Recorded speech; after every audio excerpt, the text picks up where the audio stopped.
There is something about Rihanna that the world has always struggled to categorize, and I think that struggle is actually the most interesting thing about her because from the very beginning she refused to be just one thing, refused to fit neatly into whatever box the industry built for her, and every single time she outgrew something the world thought defined her, she simply walked away from it and built something bigger. Welcome back to Iconic Her. Today we are studying one of the most psychologically fascinating success stories of our generation.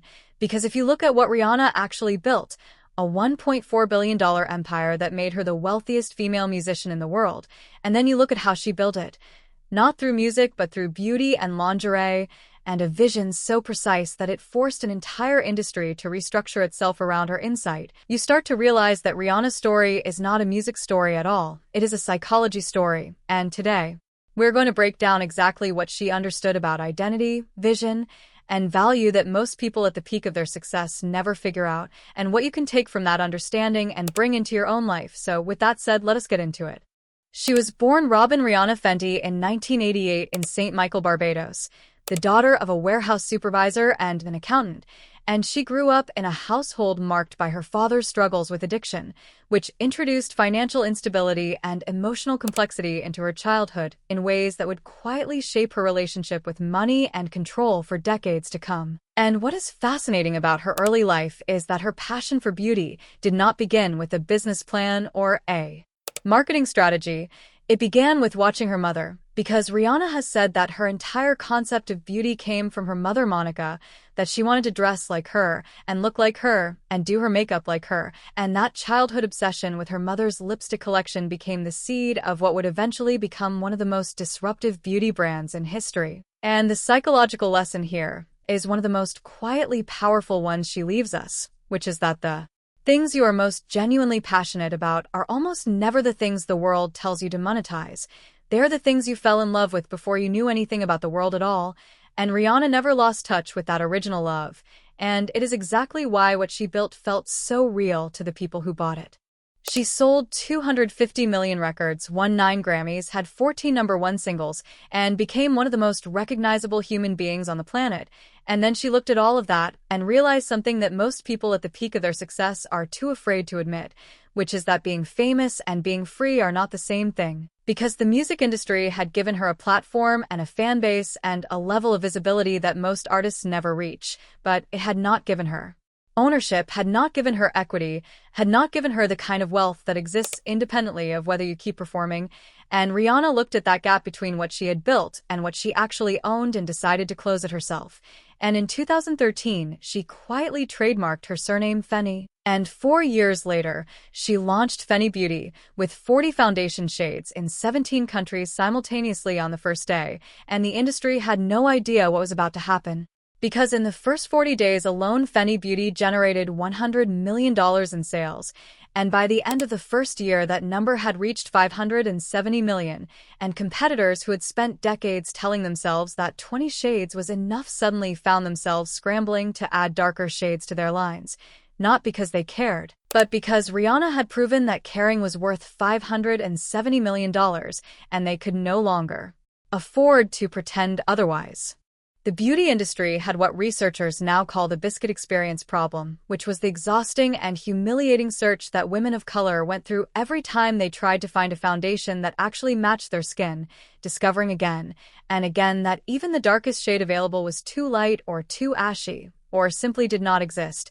And this was not a small problem affecting a small group of people. This was a problem affecting millions of women who had been made to feel like afterthoughts by an industry worth hundreds of billions of dollars, and Rihanna understood this not as a business opportunity but as a personal experience because she had lived it. She had felt the specific invisibility of being someone an entire industry had decided not to see, and when she built Fenty Beauty, she was not executing a diversity strategy. She was building the brand she had always needed and never had, and the psychological principle at work here is what social scientists call identity-based motivation, which is the phenomenon where people do not just buy a product, they buy the feeling of being seen and represented and valued. And when customers see themselves in a brand genuinely and completely, they do not just purchase, they become loyal in a way that no advertising budget can manufacture.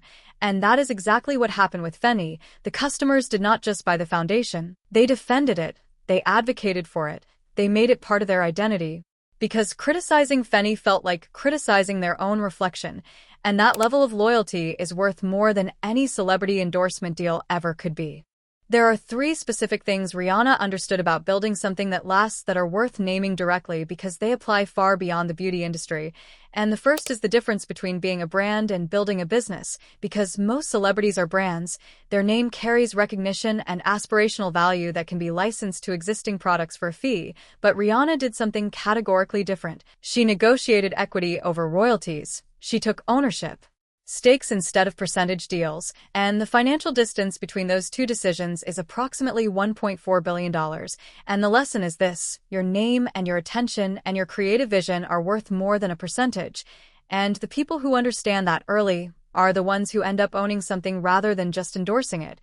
And the second is what she herself said about hiring, because she has been quoted saying that if she can do your job better than you, she can't hire you, which is the psychology of a person who is genuinely building rather than performing building, who understands that surrounding yourself with people whose skills exceed yours in specific areas is not a threat to your authority but the foundation of it. And the third is her relationship with her own standard, because she was involved in every stage of every product from formula testing to packaging design to the specific way a bottle fits in her hand, and that level of genuine investment in quality is what separates the brands that become cultural institutions from the ones that become forgotten collaborations. Rihanna walked away from music at the peak of her fame and built something the industry told her was impossible. And she did it not because she stopped loving music, but because she understood something that most people spend their entire lives never figuring out, which is that the most dangerous version of yourself is not the one the world already knows. It is the one you have not shown yet. And the question her story leaves each of us with is not about business or beauty or billion-dollar empires. It is about what you are holding back because the world has already decided who you are, because Rihanna was one of the most famous musicians alive when she trademarked her surname and started planning something nobody expected, and she did it quietly and deliberately and completely on her own terms.